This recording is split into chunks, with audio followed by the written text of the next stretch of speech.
Hello students, आज हम इस वीडियो में रेलवे एनटीपीसी का जो जून में एग्जाम है 2025 में उसके related 100 important MCQ GK GS के लेकर आए हैं। इन्हें हम दो पार्ट्स में कवर करेंगे, 50 क्वेश्चन पार्ट 1 में और नेक्स्ट 50 क्वेश्चन पार्ट 2 में। ये जो क्वेश्चन हैं एनटीपीसी के एग्जाम के लिए काफी इंपॉर्टेंट है, तो ध्यान से देखिएगा इन्हें। चलते हैं फर्स्ट क्वेश्चन की तरफ।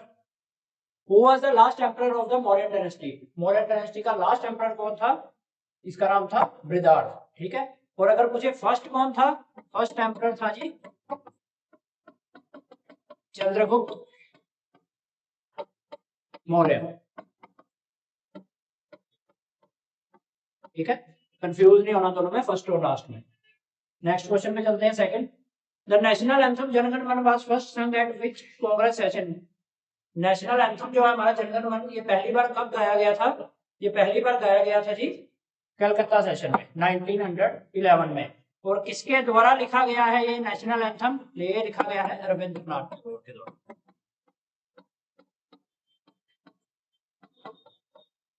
ठीक है। एक इसके अलावा पूछ सकते हैं नेशनल सॉन्ग। सबको पता होगा हमारा नेशनल सॉन्ग कौन सा है? वंदे मातरम। और वंदे मातरम किसके द्वारा लिखा गया है? ये लिखा गया है जी बंकिम चंद्र चट्टोपाध्याय। ठीक है, इन दोनों के कंफ्यूज नहीं होना पेपर में। नेशनल एंथम और नेशनल सॉन्ग दोनों अलग अलग है। ठीक है। नेक्स्ट क्वेश्चन पे चलते हैं। The Mughal revolt of 1921 occurred in which present day Indian state? जो इस समय इंडिया की स्टेट है 1921 में, ये कहाँ हुआ था तब? तो ये हुआ था केरला में। इसका एक और नाम है जिसे हम कहते हैं मालाबार रिबेलियन। ठीक है। और केरला के सीएम कौन है जी? केरला के सीएम पिनाराई विजयन। ठीक है। नेक्स्ट क्वेश्चन पे चलते हैं। Fourth, who founded the all India forward block in 1939 after resigning from Congress leadership? किसने की थी ये फाउंड?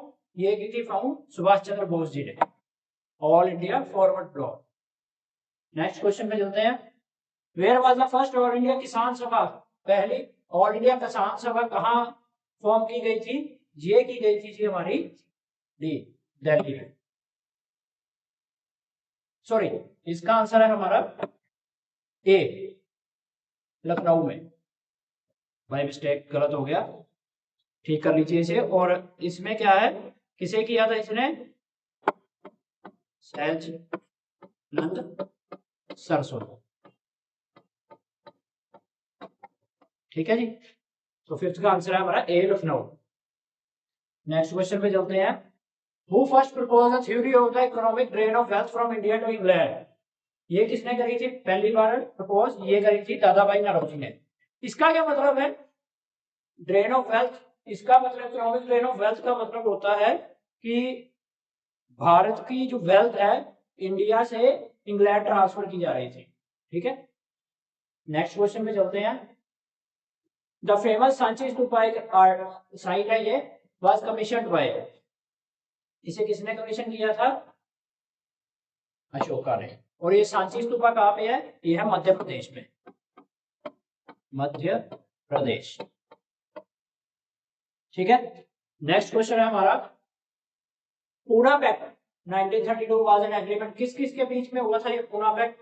ये पैक्ट हुआ था जी हमारा महात्मा गांधी जी और डॉक्टर बी आर अम्बेडकर में। ये किसके रिलेटेड था?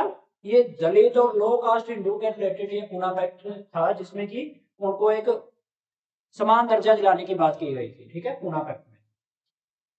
नेक्स्ट क्वेश्चन है, which European power was the first to establish trade relation with India? कौन सी पहली यूरोपियन पावर थी जिसने हिंदुस्तान के साथ अपना ट्रेड रिलेशन शुरू किया था? तो ये थी हमारी सी पोर्टुगीज, पोर्टुगीज। नेक्स्ट क्वेश्चन पे चलते हैं। 10th, प्लासी की बैटल, इंपॉर्टेंट क्वेश्चन है, was fought in which year? किस साल में लड़ी गई थी? ये लड़ी गई थी हमारी 1757 में। और ये किसके बीच में हुई थी? British East India company,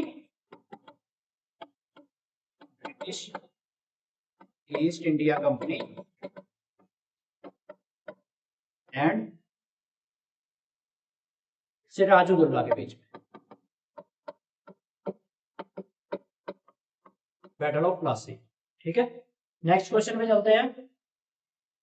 which amendment act give constitutional status to, पंचायतों को कौन से अमेंडमेंट एक्ट के तहत कॉन्स्टिट्यूशन का, संविधान का स्टेटस मिला था? तो ये मिला था जी डी 73rd अमेंडमेंट एक्ट के अंडर। ठीक है, पंचायतों को। नेक्स्ट क्वेश्चन पे चलते हैं। Who is known as father of, भारतीय संविधान के फादर किसे कहा जाता है जी? ये आना चाहिए सबको क्वेश्चन, इजी क्वेश्चन है, doctor B R Ambedkar. Next question पे चलेंगे। हाउ मेनी शेड्यूल्स, कितने शेड्यूल है जी हमारे इंडियन कॉन्स्टिट्यूशन में? 12 शेड्यूल्स। इंपॉर्टेंट है, सारे शेड्यूल्स को जरूर याद करना है, पेपर में पूछे जा सकते हैं। Minimum age for a citizen to eligible, minimum age क्या है किसी भी सिटीजन के लिए for election age a member of Lok Sabha, Lok Sabha के इलेक्शन के लिए मिनिमम एज कितनी है? ये है जी 25 साल। ठीक है, लोकसभा में कितनी सीटें होती हैं? 543 सीट्स है लोकसभा में, और इसकी टर्म कितनी होती है लोकसभा की? 5 साल। लोकसभा स्पीकर आप सभी को पता होगा कौन है जी? हमारे ओम बिरला। ठीक है, नेक्स्ट क्वेश्चन में चलते हैं। Who among the following reserve the right to initiate a constitutional amendment? किसके पास एक राइट है कि एक कोई भी कॉन्स्टिट्यूशन अमेंडमेंट करने के लिए, बदलाव करने के लिए अपने संविधान में? तो ये राइट किसके पास है? ये राइट है जी हमारा पार्लियामेंट के पास, भारतीय पार्लियामेंट के पास। ठीक है, नेक्स्ट क्वेश्चन में चलते हैं। Anti defection law is given in which schedule of Indian constitution? पहले तो ये बताओ ये एंटी डिफेक्शन लॉ होता क्या है? इसका मतलब होता है कि कोई भी मेंबर पार्टी का दल बदलना, इसे कहते हैं, दल बदलकर दूसरी पार्टी में शामिल ना हो, उसके लिए फिर अलग से पनिशमेंट मिलती है। ठीक है, तो इसका आंसर है हमारा 16th का बी, 10th शेड्यूल के अंदर है, ये पनिशमेंट मिलती है, एंटी डेफिकेशन लॉ आता है इसके अंदर। ठीक है, नेक्स्ट क्वेश्चन है प्रेसिडेंट ऑफ इंडिया। अच्छा, भारत के प्रधानमंत्री जो सबसे हाईएस्ट पोस्ट है, इसे कौन रिमूव कर सकता है? इसे रिमूव कर सकते हैं जी पार्लियामेंट के जो मेंबर होते हैं। अगर 2/3 मेंबर जिसकी सहमति दे दे, 2/3 मेंबर्स, तो प्रेसिडेंट को रिमूव किया जा सकता है। ठीक है जी, नेक्स्ट क्वेश्चन में चलते हैं। Which article of Indian constitution deal with right to constitutional remedies? ठीक है, कौन सा आर्टिकल है? इसका आंसर है जी B. Right to constitution remedies का मतलब क्या होता है कि कोई भी इंडिविजुअल अपने राइट्स के लिए सुप्रीम कोर्ट के पास जा सकता है। ठीक है, ये है जी राइट टू कॉन्स्टिट्यूशन रेमेडीज का मतलब। नेक्स्ट क्वेश्चन पे चलते हैं। Concept of concurrent list in India constitution is borrowed from the constitution of. आपको पता है इंडिया का जो कॉन्स्टिट्यूशन है वो फेडरल कॉन्स्टिट्यूशन है। ठीक है, इसका मतलब क्या होता है कि स्टेट की भी चलती है और सेंटर की भी चलती है, और ये 3 लिस्ट पे आधारित है। Union list, state list and concurrent list.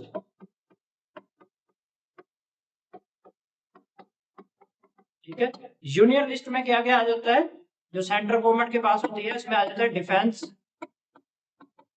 Banking. ठीक है, स्टेट लिस्ट में क्या आ जाता है? पुलिस आ जाती है स्टेट के अंदर, एग्रीकल्चर आ जाता है जी। ठीक है, और इसके बाद ट्रेड आ जाता है, और कॉन्करेंट, और सॉरी इसमें थोड़ा सा गलत हो गया, इसे रिमूव कर देते हैं। ये आती है चीजें स्टेट लिस्ट में।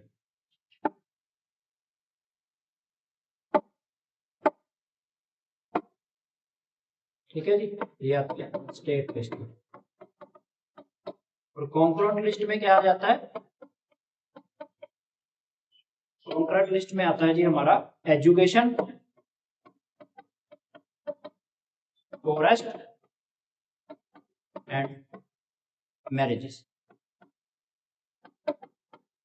ठीक है जी, ये 3 लिस्ट आधारित है जिनमें से हर एक के पास अलग अलग चीजों को हैंडल करने की पावर्स होती हैं। ठीक है, तो क्वेश्चन में हमसे पूछा गया concurrent list in the Indian constitution, ये किस, कहां से बोरो किया गया है, कहां से लिया गया है कॉन्करेंट लिस्ट को? ये लिया गया है जी हमारा ऑस्ट्रेलिया से। ठीक है, नेक्स्ट क्वेश्चन पे चलते हैं। हाउ मेनी फंडामेंटल ड्यूटीज, कितनी फंडामेंटल ड्यूटीज है इंडियन कॉन्स्टिट्यूशन के अंदर? 11। ये याद रखनी है सभी की सभी, ये भी इंपॉर्टेंट क्वेश्चन बन सकता है। सांगपो एंड जमुना और अदर नेम ऑफ, कौन सी रिवर के ये दो और नाम है? ये है जी हमारे ब्रह्मपुत्र रिवर के, Tsangpo and Jamuna. Next question पे चलेंगे।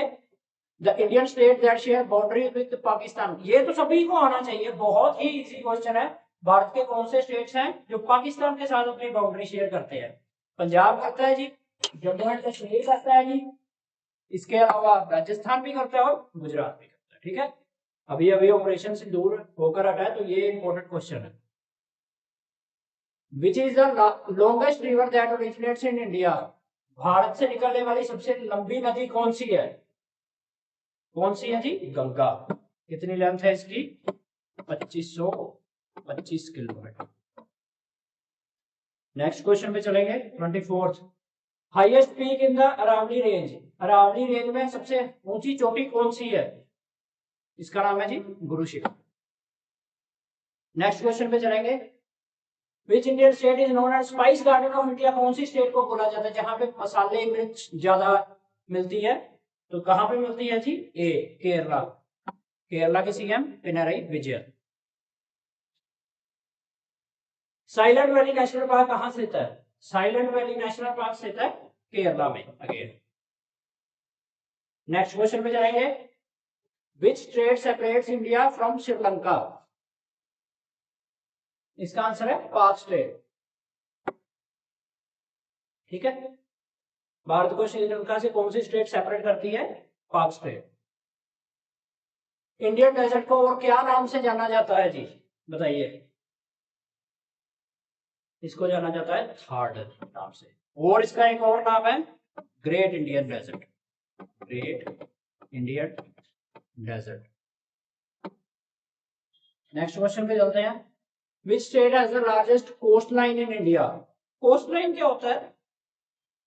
कोस्ट लाइन पता है किसी को? कोस्ट लाइन होती है कि समुद्र और लैंड के बीच में जो रेखा होती है जो इन दोनों को अलग करती है। तो वो सबसे लंबी कौन सी स्टेट की है कोस्ट लाइन? वो है जी हमारी गुजरात की, जिसकी लेंथ कितनी है? 1663 किलोमीटर। नेक्स्ट क्वेश्चन में चलेंगे। Loktak lake famous for its floating homes is located in which state, Loktak lake कहां स्थित है? लोकतक लेक स्थित है जी हमारी बी, मणिपुर। मणिपुर के सीएम कौन है जी? N Biren Singh.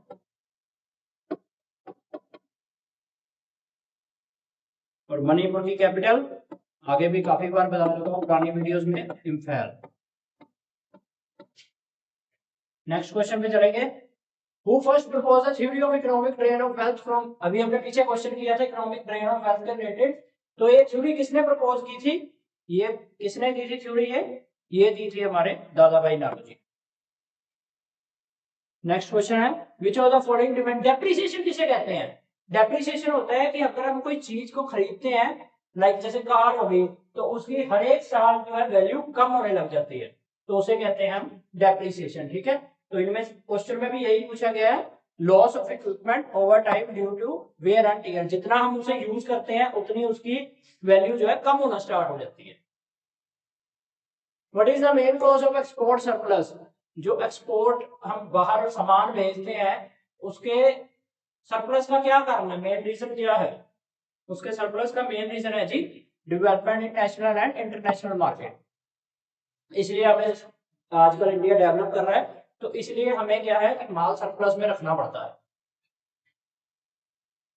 If RBI reducing the CRR, cash reserve ratio क्या होती है बैंकिंग के लिए? बहुत इंपॉर्टेंट क्वेश्चन है।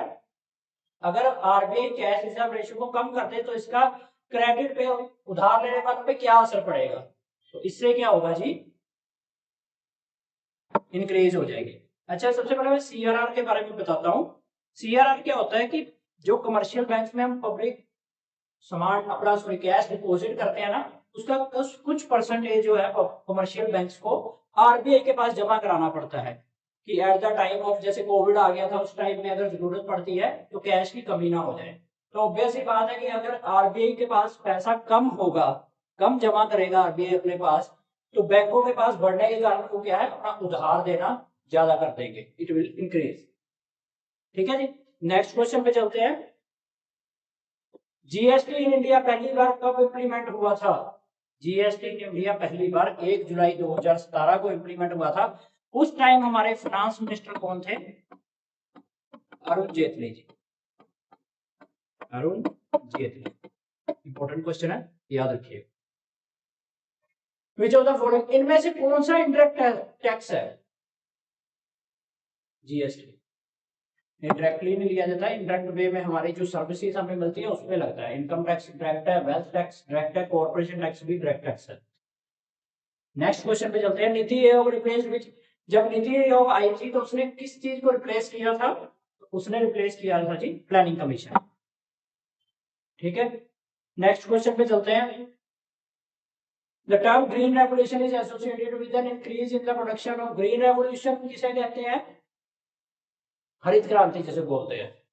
ग्रीन रेवोल्यूशन फूड ग्रेन से रिलेटेड है। और ग्रीन रेवोल्यूशन के फादर पूछ सकते हैं आपसे, इंपॉर्टेंट क्वेश्चन है, MS Swaminathan, father of green revolution. Reserve bank of India कब हुआ था जी? आरबीआई एस्टैब्लिश किया, तो हर एक बच्चे को आना चाहिए। Very easy question and very important question, 1935 में। ठीक है जी, नेक्स्ट क्वेश्चन पे चलते हैं। What does SEBI stand for? SEBI की फुल फॉर्म क्या होती है? Securities and exchange board of India. ठीक है, और सेबी का हेडक्वार्टर कहाँ है जी? मुंबई में। ठीक है, और इनके हेड कौन है जी? President V Kanta Pandya. Static से काफी क्वेश्चन पूछे गए थे 2021 में, जो हमने लास्ट वीडियो बनाई थी उनमें डिस्कस किए थे। तो स्टैटिक जीके पर ज्यादा फोकस करें जिनका एनटीपीसी का जून में एग्जाम है। ठीक है, next question. Evaporation of water from the leaves of plant is called, क्या कहते हैं जी? Evaporation of water from the leaves of plant is called, transpiration बोलते हैं इसे। नेक्स्ट क्वेश्चन में चलते हैं। Which of the following is not a greenhouse gas? इनमें से कौन सी ग्रीन हाउस गैस नहीं है? कार्बन मोनोऑक्साइड, बाकी methane, carbon dioxide, sulphur dioxide, ये तीनों ग्रीन हाउस गैस है। Which vitamin among the following is crucial for blood clotting? Crucial for blood clotting मतलब जब खून के हमारे बॉडी के अंदर जो क्लॉट्स बन जाते हैं ना, जिससे हमें अटैक्स आते हैं, उसे बोलते हैं ब्लड क्लॉटिंग। तो कौन सा विटामिन के लिए हेल्पफुल है, ये इंपॉर्टेंट है, विटामिन के। ठीक है, याद। व्हाट इज पॉपुलरली कॉल्ड, अच्छा लाफिंग गैस किसे कहते हैं? आप लोगों ने वो मूवी देखी होगी हाउसफुल, उसमें लास्ट में एक सीन था जिसमें लाफिंग गैस जो है एसी में डालकर मिला दी गई थी और सभी हंसने लग गए थे। तो अगर किसी को याद हो तो कौन सी गैस थी ये? Nitrous gas, nitrous oxide. What is the chemical symbol of gold का, गोल्ड का केमिकल सिंबल क्या होता है जी? एयू। नेक्स्ट क्वेश्चन पे चलते हैं। Iron deficiency in blood is refer to, blood में जब आयरन की कमी हो जाती है तो उसे और क्या कहते हैं? उसे कहते हैं जी एनीमिया। ठीक है, virus infection cause AIDS is known as, AIDS की वजह से जो वायरस होता है उसे क्या कहते हैं? बहुत इजी क्वेश्चन, सभी को आना चाहिए, HIV. When pressure is increase then the melting point, जब आइस के ऊपर प्रेशर का दबाव ज्यादा डाला जाता है तो इससे क्या होता है? इससे क्या इफेक्ट पड़ता है? उसका मेल्टिंग पॉइंट जो है कम होने लगता है। ठीक है, नेक्स्ट क्वेश्चन है। हु डिस्कवर्ड इलेक्ट्रॉन, इलेक्ट्रॉन को किसने डिस्कवर किया था जी? सी जे थॉमसन ने। लास्ट क्वेश्चन है इस वीडियो का, 50th। Unit of electric current, electric current की यूनिट क्या है? सी एम्पेयर। ठीक है, सो ये थे हमारे फर्स्ट 50 क्वेश्चन जो हमने पार्ट 1 में डिस्कस किए हैं, जो भी रेलवे एनटीपीसी 2025 के लिए इंपॉर्टेंट है। नेक्स्ट 50 क्वेश्चन जो है वो हम अगली वीडियो में डिस्कस करेंगे। तो स्टूडेंट्स, अगर आपको वीडियो अच्छी लगी हो, इंफॉर्मेटिव लगी हो, तो इसे लाइक एंड शेयर जरूर करें और हमारे चैनल करियर बूस्टर अड्डा फिरोजपुर को सब्सक्राइब करें। Thank you very much.